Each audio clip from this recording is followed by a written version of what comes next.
Hello and welcome to a very special episode of Rugby on 2 and 6, brought to you by Thirsty. I'm back and we're at Middelburg. Guys, did you miss me while I was away? It looked like you had a lot of fun, to be honest, playing pool. I'm so glad. He's so excited to be back because I'm not. But I mean, yeah, I'm back. You know? I love it says that I'm back. I mean, he's taken away our pool table. Yeah, He's made us sit down again from the start. in the sun. Is in the sun. There's music in the background. If we're hosting it, we'd be with the partiers. We'd be dancing and sort of. Yeah, we'd and be in making the up things. tent, playing pool. We're on the field, guys. We're on the field. We're at Craven Week, Academy Week. They're both happening here at Middelburg. You can hear the music. There's even a match going on still behind us. This is what school rugby is all about. Exactly my point. That's why we want to sit on You that want- side. No, it's brilliant. It's brilliant. And look, the town of Middelburg is a special place when Craven Week is here. It's the third time, Craven Week's been in Middelburg. 78. It was here, and then 2014. But then it was at the arch enemy of Middelburg High School. It was at RTS Middelburg, and Middelburg is still smiling. That's Middelburg Hoërskool, because they won into schools this year, so they're still smiling. And the Pumas had a great start on day one to Craven Week, and obviously they've got the advantage. A lot of them go to Middelburg High School or Hoërskool. And they played on their home field, literally, not in their hometown, on their home field. Yeah. And I know you'll be chatting to some of them later on. Yeah, later on in the show we're going to chat to some of the Pumas players. But and you guys made picks while I was away. I did see that.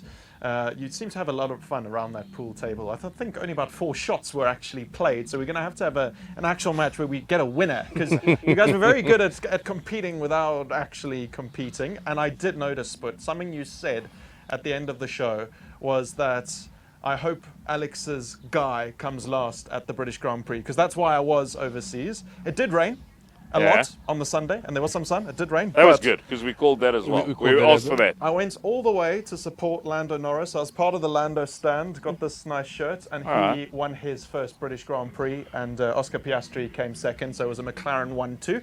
So I'm just saying, it was worth it. I must say, if I look at the colour of that shirt, I'll pay good money not to have it. so if I can give you a few bob not to give it to me, please let me know. The whole stand was floral. It was amazing. It was so cool to be there. The British are, I mean, it's very weird. We're all sitting there. A torrential downpour comes, and everyone just keeps sitting there. And then the sun comes out, and we get dry, and then suddenly we're too hot, and then the torrential downpour comes again. So it was quite an interesting day. But let's talk about your day that you had yesterday here, Spud, the first day of Craven Week. And let's start with that Pumas match then, beating the Limpopo Blue Bulls by 44 points to 22. Yeah, actually, just off air, just before we started, I had a chat to some of the Pumas guys. You're going to chat to them later. I said, listen, sort of a bit of an iffy first half for them, I think they got sort of surprised by the Limpopo Blue Bulls and their physicality and what they brought to the table. And then at halftime that they regrouped, and in the second half it was a lot more comfortable, almost what you would expect, playing on like I say, a lot of guys' hometown, a lot of guys' home field. Yeah. But there's a couple of performances that really stood out, and I feel for the guys sitting waiting to chat to you, but there was a youngster that caught my eye called Jacques Greiling, the outside centre of the Pumas, and he was full value. He runs hard, he runs straight, he's uncompromising, but then he's got a bit of jet shoes going as well. He's got enough pace. So I really like the look of him. We all know Matthew Abbey, the fly half of the Pumas, and you'll be having a chat with him later. He's a man that's highly rated and rightfully so. He's a quality player. He likes the big occasions, and he sort of came to the fore in that second half as well, started taking control and getting them into the right areas of the field. When the first half, Cooksey, I thought they might have thought, listen, this is going to be easy, So that they played from within their own half. They didn't play for territory. At half-time, they went, all right, okay, let's give the guys some respect and get into the right areas of the field.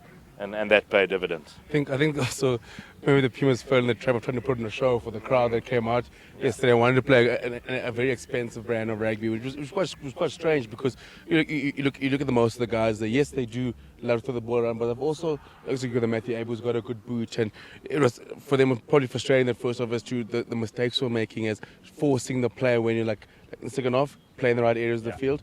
got the just reward for it. And listen, it is hard. I mean, it's a home Craven week for them, and they are playing at home. But the most important thing is if you're leaving your first game, scored 44 points, leaving the win, you take that and run. Listen to this, though. Another point. Franco Rousseau, the 7 flanker of the Pumas, he was immense. Scored a couple of tries as well. He broke his leg last year in the Craven Week. And a year on, he's playing Craven Week again. So rehabilitation obviously went very well. Broke his leg, got back, first game of Craven Week, scores a brace. That's very impressive. Yeah. There's a game that when I almost saw the result as I was travelling back from the UK, I thought, well, Cooks is going to be ecstatic, Spud is going to be less so. And this is, I think, sort of a case. You take Outeniqua, you take Oakdale on their own. Both didn't quite manage to get it over Grey College this year, but some nice performances in there. But then we talked yesterday. SWD, Grey College, 1 point in it, 35 points to 34. I mean, Alex, it was an absolute cracker. It's probably the game of the Craven Week so far. When I make these picks, Alex, and having moved ahead of Sport now officially, it's more than just a pick about hot. One pick ahead. And picking about, and picking just because I'm from the region. For me, I knew the game there'll be ebbs and flows, but I never panicked. Just to mess with I'm just enjoying having the lead for a change. It's the first time he's led. It's taken 19 episodes. Yeah. I told him I was coming. I told him earlier I was coming, but it's happy to be here. But you know what? I mean, Alex was an absolute crack of a game because, SVD needed to get a good start, and they got that good start, and you felt like, okay, maybe now with there's a bulk of the Oakdale side, but you got the goals coming in and they've balanced each other nicely. But then there's a certain fullback named Lamlam Gedesi who almost single-handedly brought Free State back, and then he was incredible. I mean, Darius Adviel was fantastic again, and the control that the Free State sort of played with as well. It looked like they'd done enough when they went up 27-16, and then they disciplined and let them down. And then what happens is SVD comes with, they got a quick backline. And the foundation they get set with the Oakdale pack, that they get. Carl Pratt was a beast yesterday. Ball in hand, scrum time, got himself a try as well.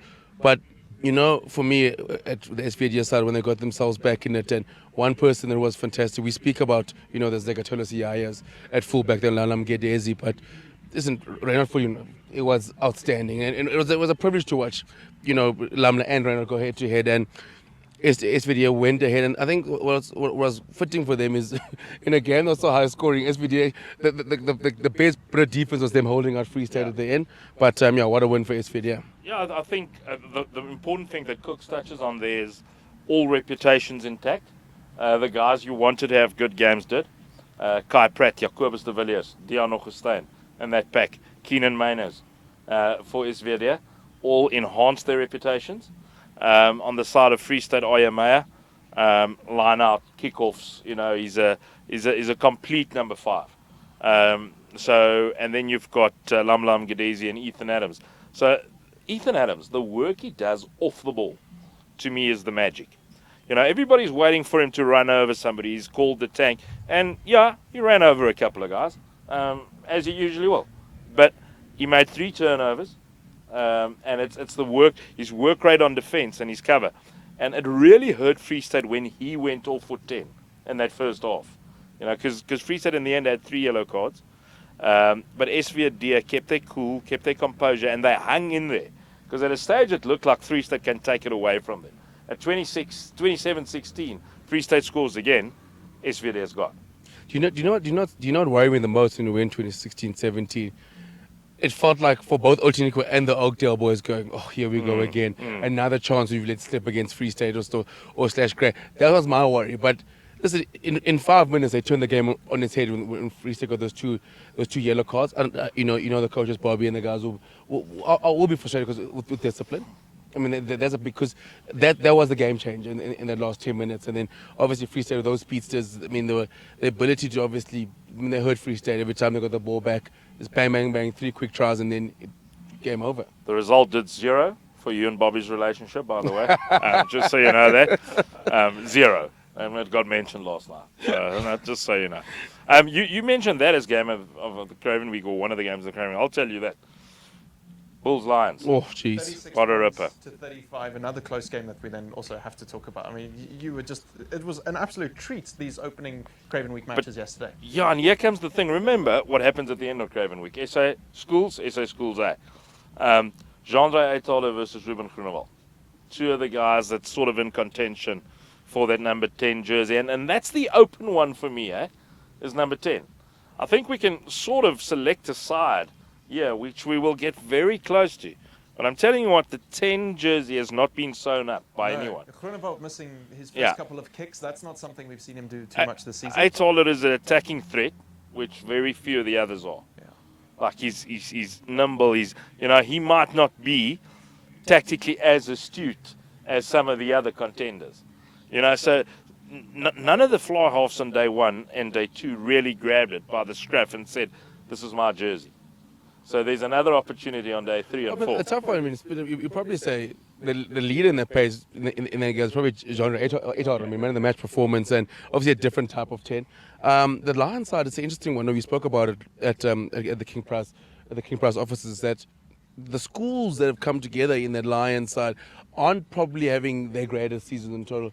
And then you look at the Blue Bulls guys, obviously, or the Office boys, the Gasfontein guys who are having a good season, and they come together. And then what happens is the Lions side sort of, I think they came together and they played a good brand of rugby. And the Etra obviously was fantastic. And then it's like, because I think they're almost nothing to lose as well. People have written off, us included, I think, we read the Lions off, didn't think, and compared to like last year, for example, when the JP was flying, Kez was flying, and we're like, okay, cool, this Lions that could potentially find themselves in the final, and they went down to the Bulls. So for me, this Lions side again just showed. I mean, when I walked in here, I had a few of the Lions parents going, thanks for the motivation. I'm like, oh, here we go again. Here we go. I thought it'd be safe at Craven Week. You've been here for 50 minutes and it's already started. I just thought Craven Week it used to be safe. Like, we're not hurting anyone in school. Now it's a provincial thing. And the boys are coming to me like look at your EP. I'm like, my EP boys. I'm like, oh, come on, Looks. Help me. No. So the thing is about that Lions side is, so they've got a great combination almost. And they're one of the few provinces that have this. They've got the English schools, and then they've got a couple of Afrikaans schools as well. And they're coached by Charles van der Walt, who's at Helpies at this stage, used to be at Monash. So they've got this ability, if they get it right, to blend those cultures and the different playing styles, and to be able to compete at various levels then. They're more physical than you would think. Yeah. They're more flamboyant than you would think. But balanced. I mean, yes. You have the genre 8 but then you have the Ethan Lawrence at 12. Then you can have the speed. Then you have Tyler Axe at 15, who's solid, and so like it's such a well balanced. I can argue up front. I mean, Andre Paulson yesterday. So I mean, So all of a sudden, if you look at that, you're actually naming some schoolboy superstars. Yeah. And but yet they slip under the radar Yeah. because you look at the seasons of their schools, perhaps mistakenly, because they're not their schools. They're a collective unit. So well done to them, and they pipped the Bulls. Well, then, two more things I want to ask you guys about then. There was another close game. It's one that happened today. Falker Leopards, 29-all. So the closest game there's been at Craven Week this week. Yeah, and I was on commentary for that one this morning, and you almost think of the Falker Leopards game maybe as two smaller unions, but you also tend to forget that there is some massive schools, numbers-wise, in those two provinces, So it was a fantastic game. Yes, there was more errors than some of the games on day 1 that we've just spoken about, but you almost expect that. But for pure drama and pure theatre and cut and thrust, it was really, really good, and some great performances. I mean, you had a guy like Jordan Ratebe from Vryburg Hoërskool playing for the Leopards at 13, and he was full value, full of running. Did the old goosies and everything. He's got that going. So no, I really enjoyed that. There was some physical stuff up front.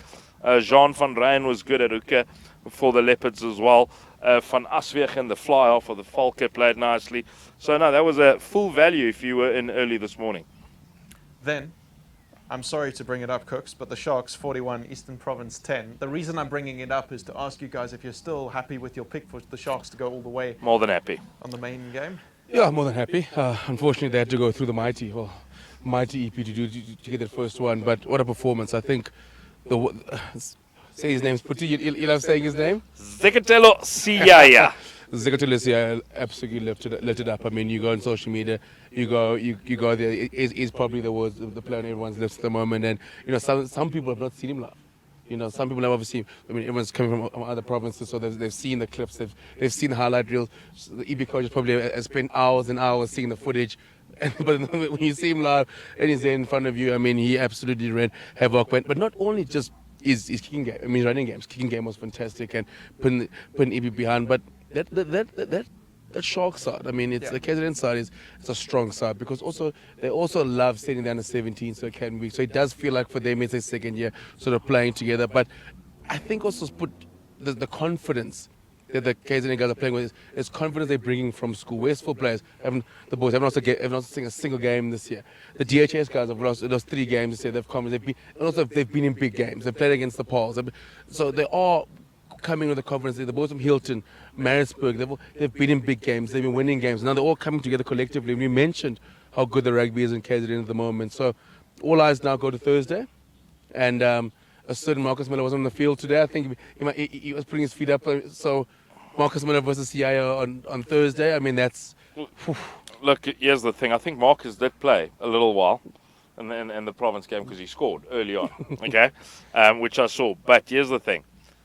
The Sharks, they don't have weaknesses. No glaring ones.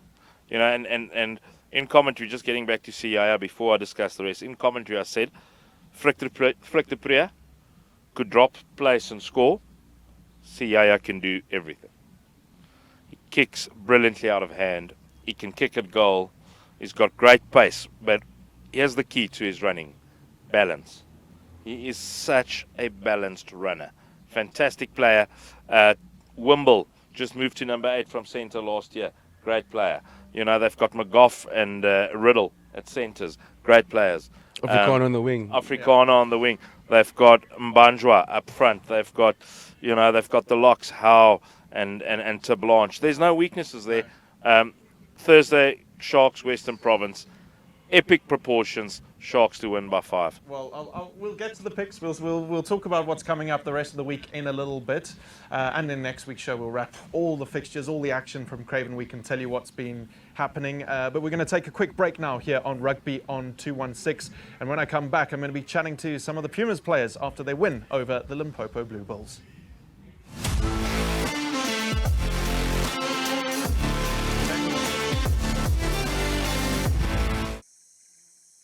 We were lost for 3 days.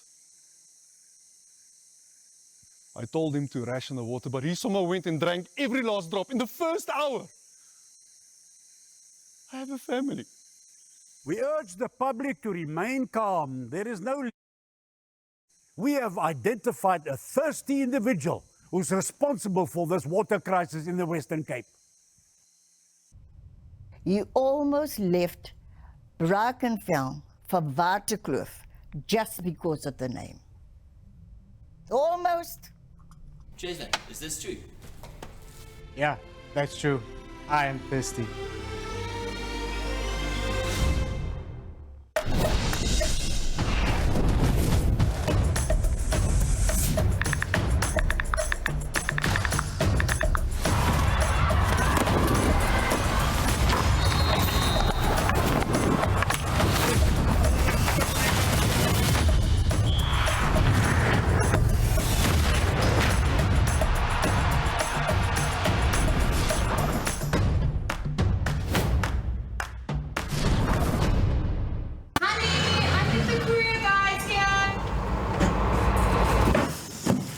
Je komt mee boksen. Kibbies? Anna? Maar waar is die Anna? Hey, hey, hey! Ik wil niet boksen, ik wil niet boksen. Ik wil niet boksen, ik wil niet boksen. Wow, wow! Maximos, wow! Breng van mij die box. Okay, so. The Courier Guy, the courier behind the box. Can you deliver something for me? Where to? Hij wees van mij, hij wees van mij. Put this one in the Springs box. Look at man. Hey, buena.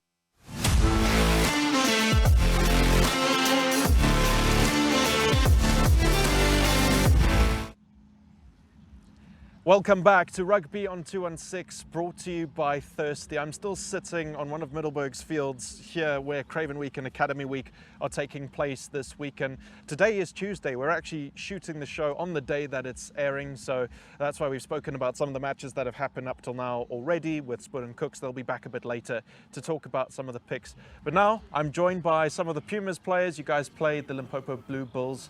Won yesterday, so it's been a good start to Craven Week. But Willie Motashtelo, welcome to Rugby on 216. Thank you, Alex. Thank you, Alex. So I know some of you have sort of watched the show before in bits, and what we're going to do is who's most likely to. So I'm going to ask you some questions. You talk about your squad and you think amongst yourselves. Like one of the questions we used to have is who's most likely to win 100 meters, and then we get some input from you guys. Hopefully it sparks some debate, and hopefully you guys are the answers to some of the questions. And I'm going to start with an easy one. It's one that we use literally all the time to just start off. It's an easy one. Who's most likely to be the team DJ? And we are talking about the Pumas. Let's have some suggestions. Can I say myself there? Do you know? I back Willie. Yeah? Willie. What sort of music are we listening to in the bus, the change room? Definitely, I'm a piano. Yeah. And I also back Willie on this one. Okay. Is there a team anthem, a sort of a theme song, or is it all sorts? Okay. Okay. Why has that been chosen? Everyone just knows it. Okay. Yeah. Willie, as the DJ, you can tell us. I played that song in the hostel. Yeah. And we all just vibed to it, and I brought it to the Pumas. Now we all vibe to it as And well. now everyone's. What's that like when you guys all come together from different schools? And you get obviously selected, you know, cool, you're going to play for the Pumas, but you play against each other during the year. And now you've come together and you're playing together for a cause. I feel like we grew up bond from like under 16 Grand Como. So like I think we know each other, like, yeah. Yeah. So a lot of you've played together before, some of you? Yeah? Yeah, we played since some of us grade 12, under 12, and then again Grand Coma, or under 15, Grand Coma, and then now again. So like we both bond since a young age. So you actually been building these bonds for a long time. So what's it like when you then face each other as schools? Do you go out a bit harder, or is there a bit more friendly? Yeah, okay, harder, of course. That's a silly question. Yeah, okay. Let me ask you, who's most likely to be the last to reply in the group chat? I'd say to Nico, our wing. Okay. Any specific reason, or is just? He's always late for everything. Okay. He's known for being late. Like if he's early, it's a surprise to us. Slindo, I'd say Slindo or Sfiso too. Yeah. I'd also say Sofiso, definitely. He's also always late. In agreement there. Okay, cool. Then we're going to sort of flip it, keeping it with the sort of social media, but who's most likely to have a future as a social media influencer? D'Angelo Roberts. That was a quick answer. Yeah, he has a private on Instagram, and he's like a vlogger. Okay. So he's already posts everything. Have a chat with the Oaks. That's him. I think I'd back myself and my roomie Nico. Yeah. Yeah. I think. Okay, we need some explanation. I don't know. We just like people seeing what we do, what goes you're getting on up to. Yeah. Any of the TikTok dances being posted? Yeah, we have a little fun with it in the hostel in Nelspruit. Yeah. Okay. Creative celebrations when you score, if you score, that sort of thing. We plan the dives, everything. Yeah. You in? I think Philwe Pamotse, our wing, because he made essays, like he's done everything, and he's a cold guy. I feel like that's the part that counts the most. So let's sort of keep it in the same vein then. Who's most likely to go viral for a celebration? I'd say Tiniko. Yeah. Sulubane. Tiniko has done it before. Like he's gone viral. What's the celebration going to be that he's doing? Celebration. He's gone viral for the dive. Yeah. They call it, what do they call him? A swan dive. The swan dive. Yeah. Like, you just make sure when you do that, you're not dropping the ball or, getting tackled out while you're maybe those, just going to put the ball down, kick it, and then... Like, oh, yes, yeah. What's it? He's revving the lawnmower. Revving the engine, starting the engine. Yeah, exactly. We get it. Cool. Who's most likely to be late for training because they were fixing their hair. So you've already told me about who's most likely to just be late in general. But KP, I'd say KP, our number 50. Our number 50. Had to be a back, yeah. No, I'll stick with KP. Yeah, what's going on with the sideshows?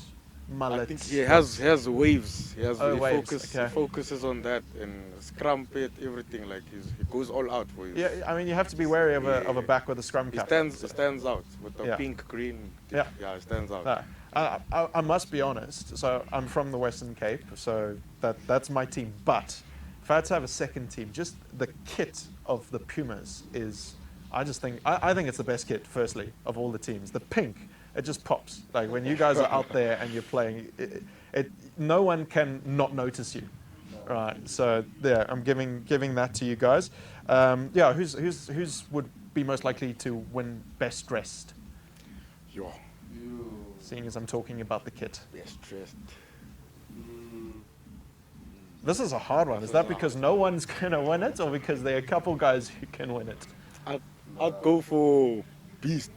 Kiabetwe, he's a cool guy. Yeah. He likes, his flesh with it. Okay, cool. Now we're going to start asking about some of the more technical things. Who's most likely to win a 100-meter sprint? Kefilwe Pomotse. Kefilwe. I'd say Gert Klute. No, I'm kidding. Yeah. Kefilwe. And just explain to everyone at home why that's so funny, because he plays...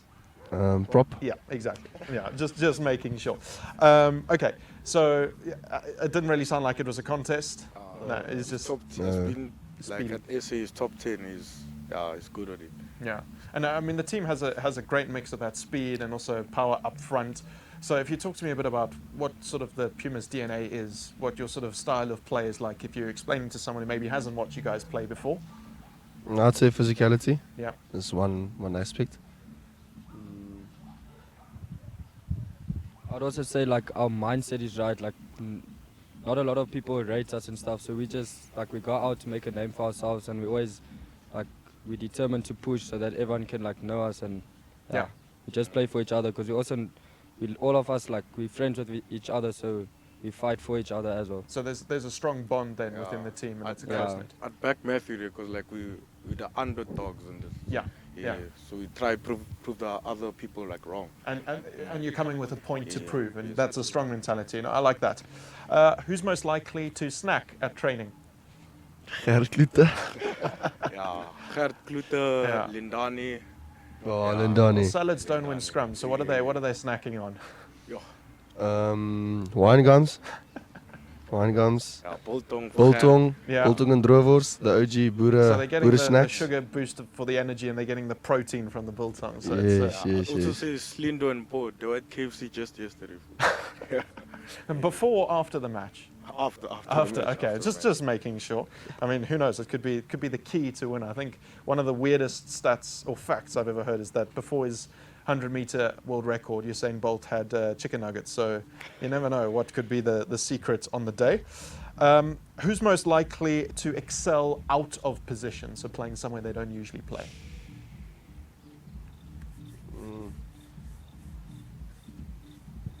This is a tough one.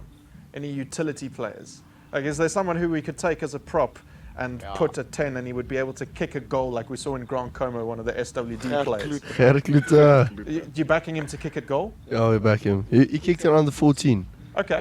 Gert played under 14C and he kicked for poles. Kicked for poles in under 14C, and now here he is playing for the Pumas up front. Okay, yeah, that's. I think that's also a good message to all the kids at home who are playing rugby now. The position you're playing is not necessarily where you're gonna end up. I mean, I ended as a scrum half, but that's because I stopped playing long ago before I was tall. But you wanted to say something? Roo Grobler, our hooker, he's also very versatile, especially in like the forward pack. Okay, so he can move around the scrum a bit. Yeah. Okay, cool, nice. Just a couple more questions. I think this one is definitely for the forwards. Who's most likely to bench press the most? Franco Rousseau. Franco. He lives in the gym. Lives in the gym. Lives in the gym. Yeah. What do we have a number? What's he? Not his number. What he's maxing out at. Oh, max. I think his max is like 150 or 160. But that is bench. interesting that he's a 7 and he's doing that. Just that's crazy. He's a unit, yeah. And in a normal sort of, I think your schools will be a bit similar, but like maybe with the Pumas or with school, what's a normal training week looking like? How's it broken up? How much gym is there in there? Yeah, maybe 2, 3. Yeah. Yeah. And then he's living there, but extra. Okay. Yeah. Oh, I'd hate. I mean, to be caught. The props caught between him. Just yeah. No. Cool. Who's most likely to bounce an opponent?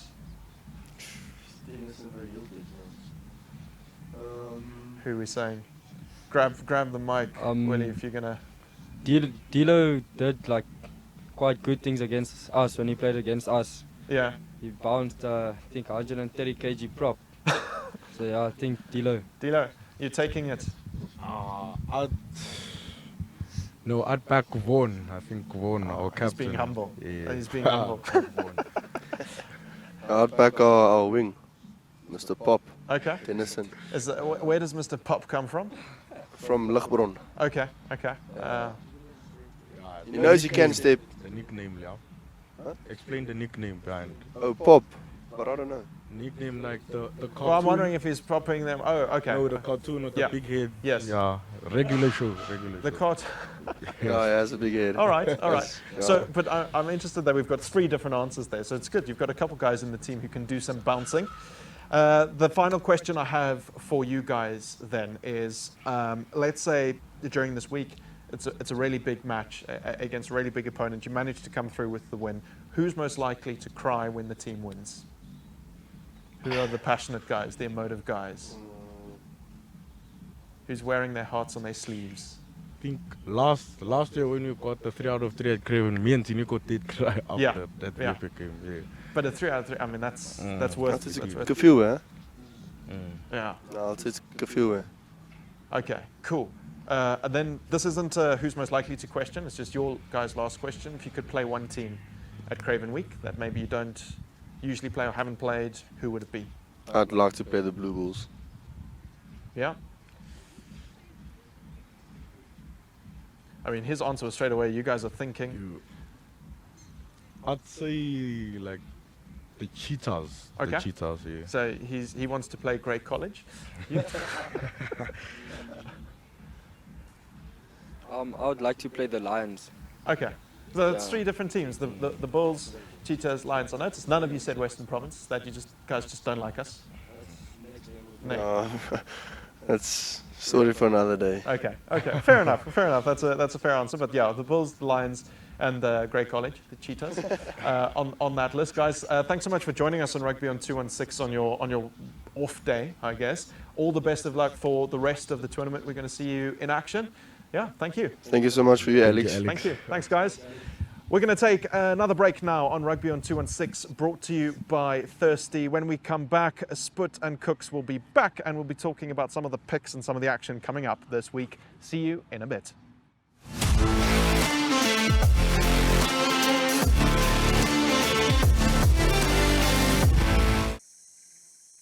We were lost for 3 days. I told him to ration the water, but he somehow went and drank every last drop in the first hour. I have a family. We urge the public to remain calm. There is no leak. However, we have identified a thirsty individual who's responsible for this water crisis in the Western Cape. You almost left Brackenfell for Waterkloof just because of the name. Almost. Jason, is this true? Yeah, that's true. I am thirsty. Sure. Sure. You sure? Sure. Sure. Sure. Yeah, man, you sure? Yes, I am sure. Look at this thing. It's presidential. What if we get caught, man? Nobody gets caught in South Africa, man. That's true. Now lift.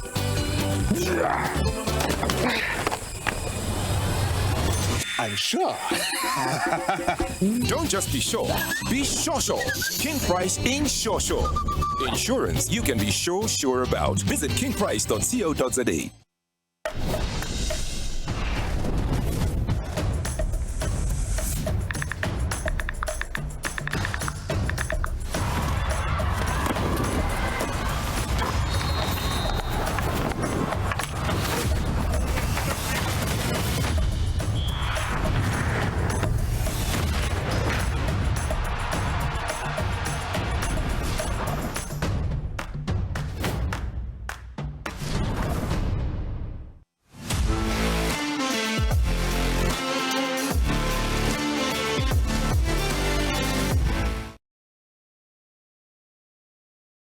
brought to you by Thirsty. I just had a nice chat with the Pumas. So if you want to go back, watch the whole show, remember it is available on YouTube, DSTV Stream, and also SABC Plus.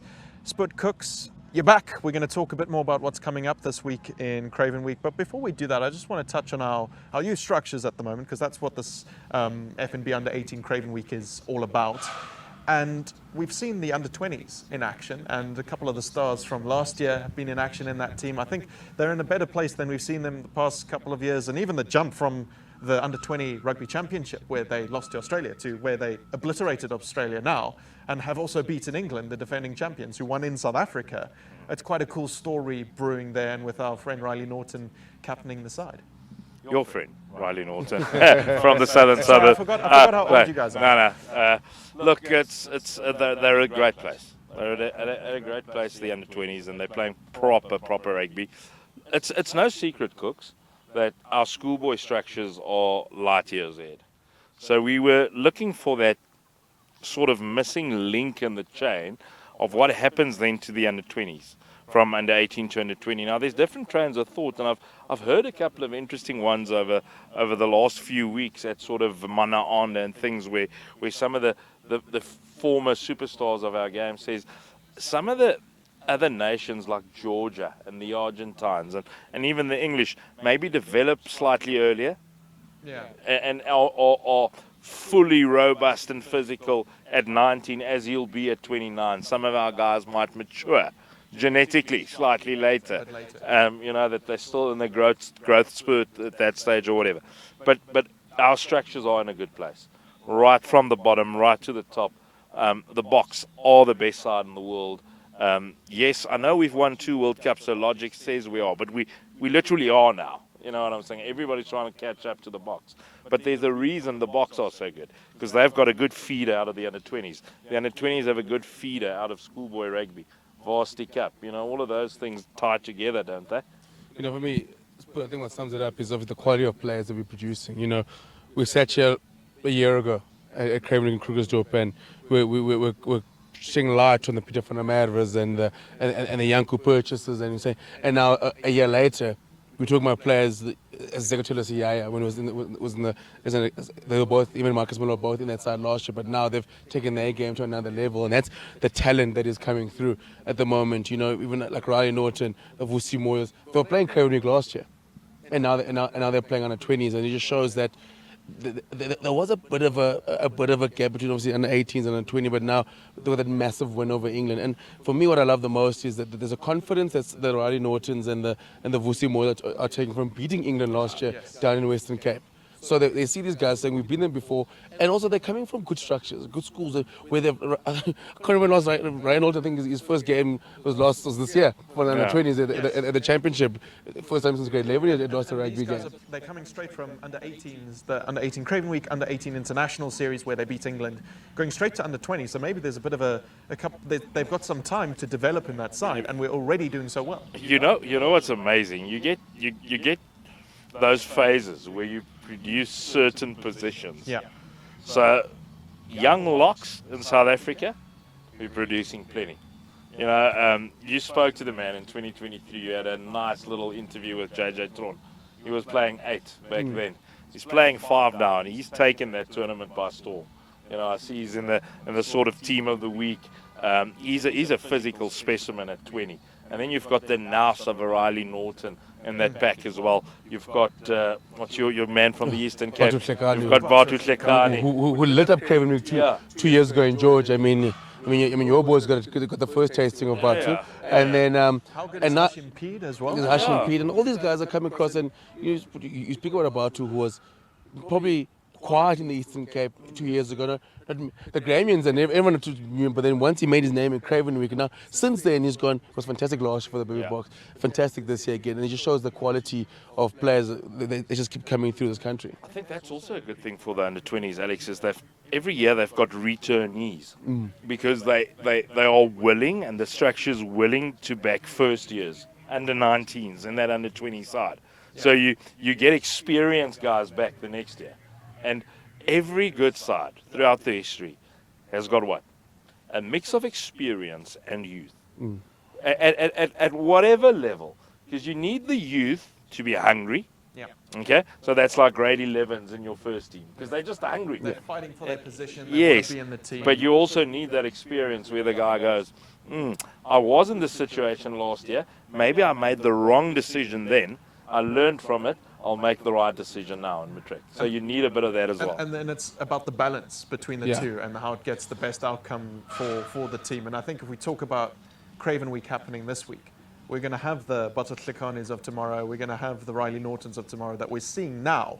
So talking about the fixtures coming up this week, what are the ones you're looking forward to? I know we're sort of guessing. You've got a pretty good idea of some of the fixtures, Sput, but to some extent we are guessing. But in general, what are we looking forward to? It's a big Wednesday. I mean, tomorrow's big. Yeah, tomorrow's massive. Tomorrow will be the Lions taking on SWD in the main game. That will be that.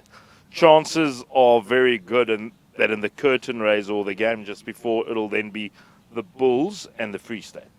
It was 2 1-point losses. So you can't necessarily jump Free State or the Bulls 2 games down, So it should be the Bulls taking on Free State. Western Province 15 had a very good win on day 1 over the Griffins.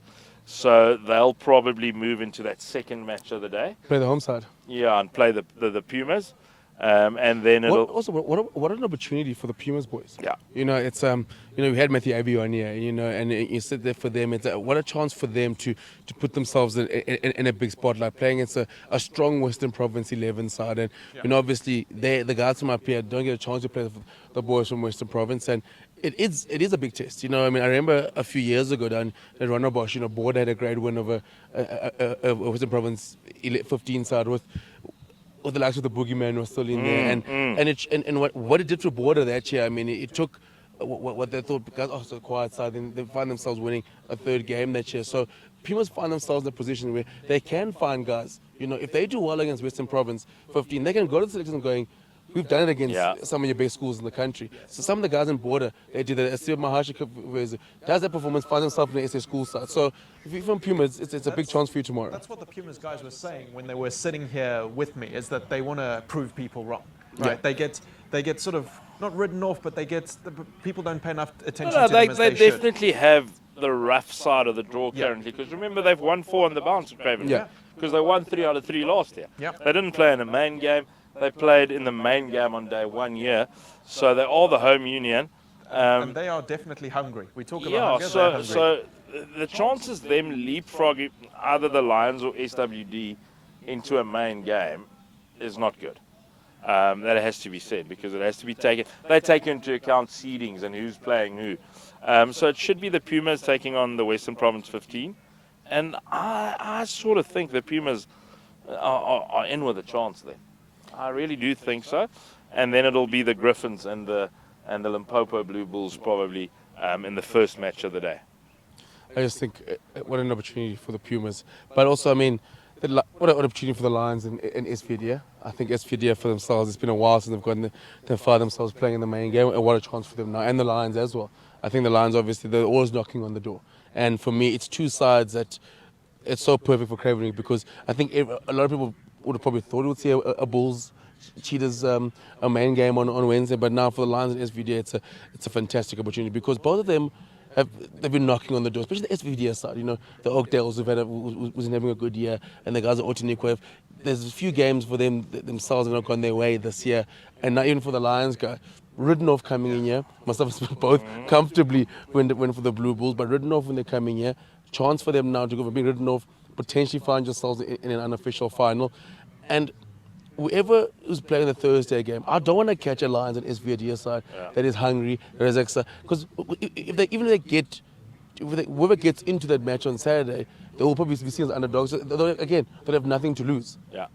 And then just to further your chat about fixtures, on Thursday afternoon, day 4, main game will be Province versus Sharks. The Western Province. That was the opening match last year. Yeah, which Province in the end won by 10, but the Sharks for a very long time looked like they could win it. So that'll be that one taken care of, and then might be Eastern Province Boland, but there's sort of a chance maybe for one of the other winners to leapfrog one of them. into that curtain raiser. So that's the one part that we're not quite sure of yet, which way they'll go. So, do you guys want to make some picks, or are you gonna leave it as what you've said so far for this week? Look, I'm comfortable if we need to make picks.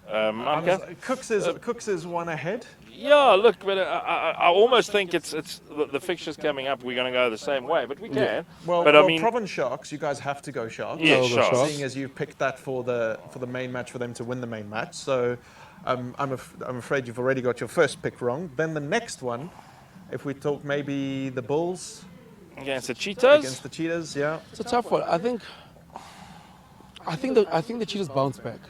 Okay. You know, and I think my relationship with Bobby Joubert bounces back as well. So I'm going twofold here for myself. Yes. It looks like and for my relationship. It looks like Sputt's going to worsen his relationship.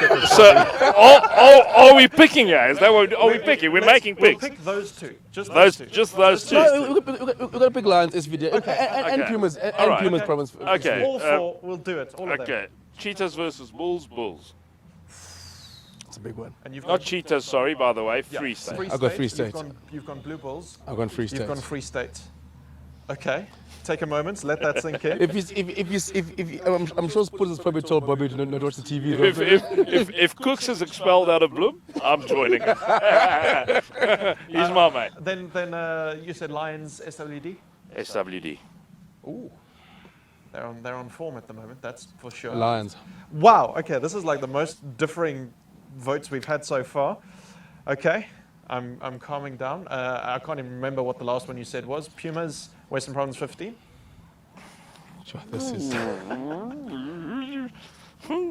Sure. This is tough. Western Province 15.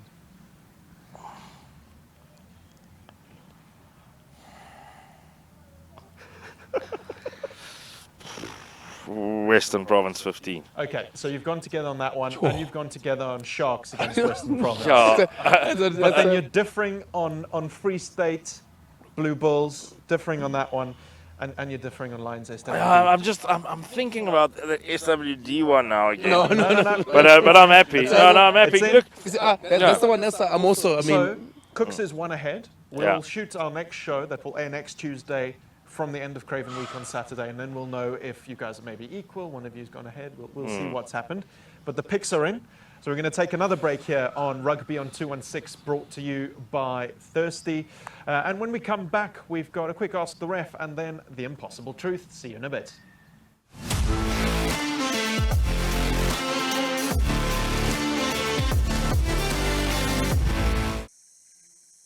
We were lost for 3 days. I told him to ration the water, but he somehow went and drank every last drop in the first hour. I have a family. We urge the public to remain calm. There is no leak. However, we have identified a thirsty individual who's responsible for this water crisis in the Western Cape. You almost left Brackenfell for Waterkloof just because of the name. Almost. Jason, is this true? Yeah, that's true. I am thirsty.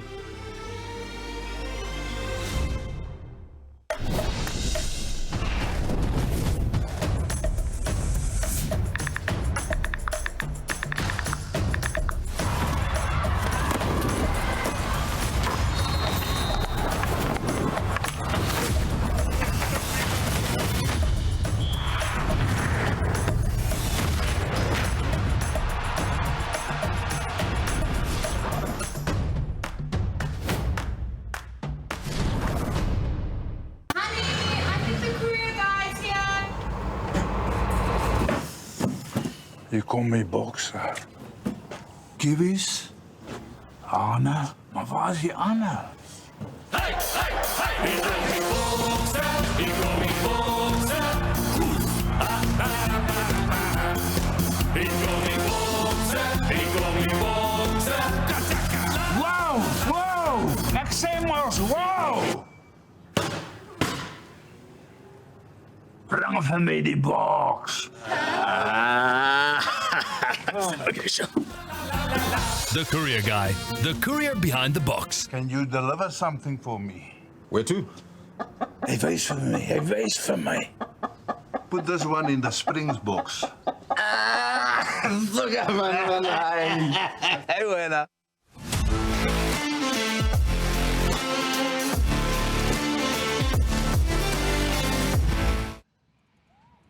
Welcome back to Rugby on 2 and 6, brought to you by Thirsty. It's the final part of the show, which we didn't have last week because I was off and enjoying the Grand Prix in the United Kingdom. I pity you guys didn't do an Impossible Truth together. But while I was there, I went and visited Lords, where you were the week before, Cooks. That wasn't quite as exciting because we weren't busy winning the World Test Championship trophy, but I got to see our names up. I think the way I was going, I think Alex saw a better view of Lords. Than that. He saw more of Lords. Well, I saw, it's quite cool, in the English home dressing room. It says England home batters and England home bowlers who've taken a fifer in one innings or made 100 runs, and there's Aiden Markham, 100 runs, and there's Kagiso Rabada, his 5 for whatever it was, and they're going to have to change it now to home dressing room as opposed to England. So that's something interesting. But while I was there, I discovered some cricket/rugby facts that I thought I'd present to you guys as Impossible Truth. So you can still do yours to me, which will count for my to get you back to 50%. My very poor streak. If I get it wrong, I will be at exactly 50%. So.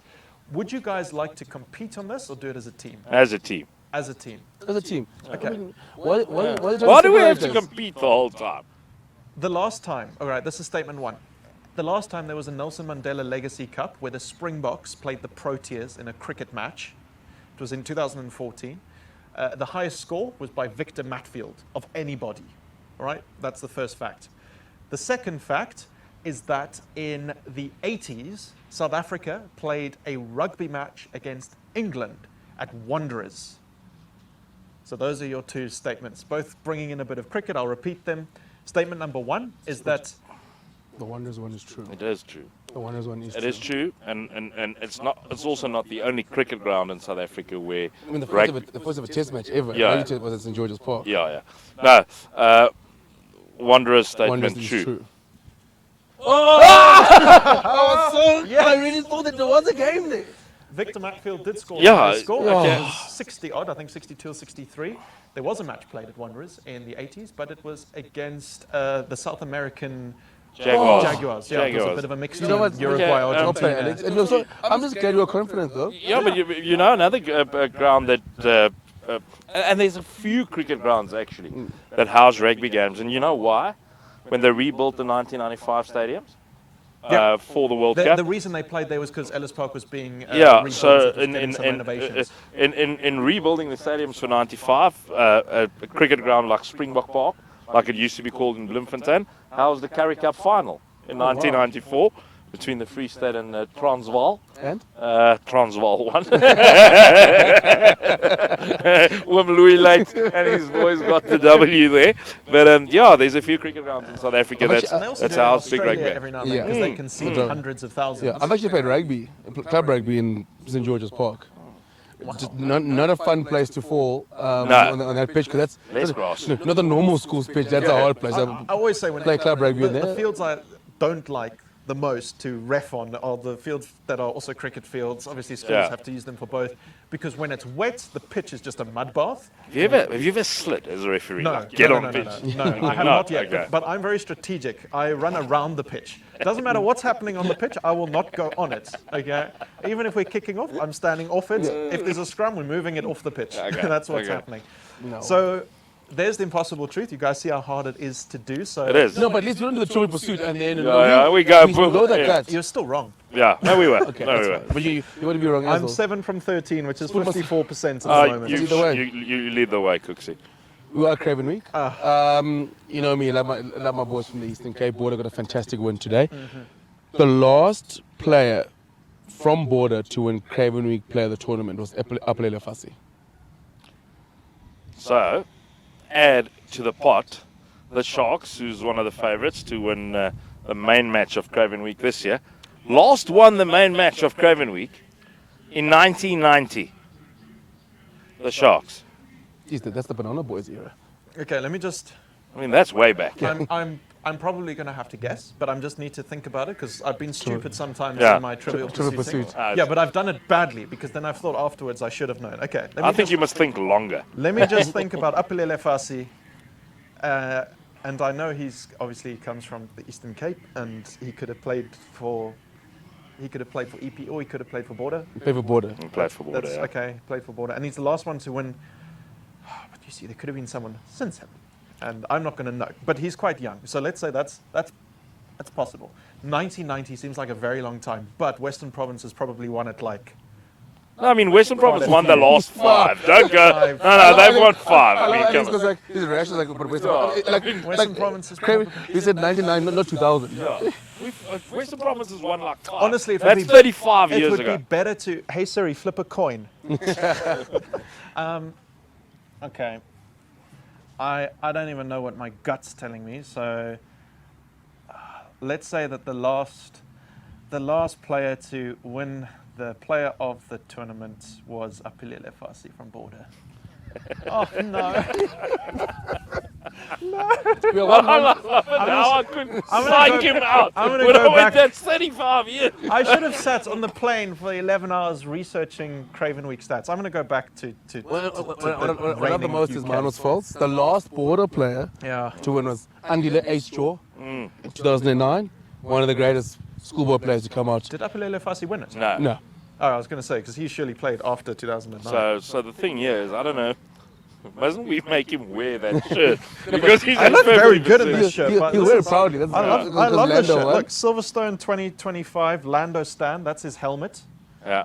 And then it's the 4 because he races as number 4. That's lovely. The neon yellow is maybe the whole what... stand was neon yellow. Okay. Is that neon yellow or is that neon green? We call it as Lando supporters. It's called Flora.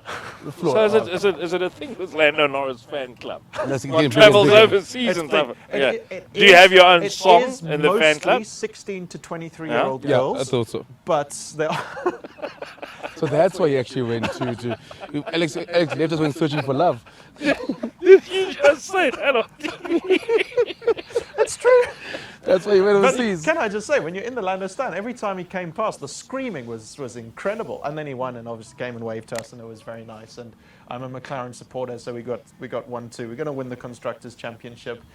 Oscar Orlando will win the Drivers' Championship, so yeah. That's amazing. But now I've dropped to 50%. It's amazing how a South African young man talks about us and we in the Lando Norris fan club. But it's but we got 50%. Was it 1990 for the Sharks? 1990. They played in the main match in 2017, but lost to Transvaal to the Lions. Okay. Very good Lions. Pepsi Buthelezi and Sanele Nohamba played for the Sharks. So you're backing them to break a 35-year drought this year? Yeah. Right. Well, that was the last time we'll play The Impossible Truth on Rugby on 216. Guys, thanks so much. Enjoy the rest of Craven Week. We'll chat again on Saturday for the show that you guys will see next week, Tuesday. We have new episodes of Rugby on 216 every week on SuperSport Schools Channel 216. But that's all from us right now at Middelburg. We'll see you next week to wrap up Craven Week. For now, bye-bye.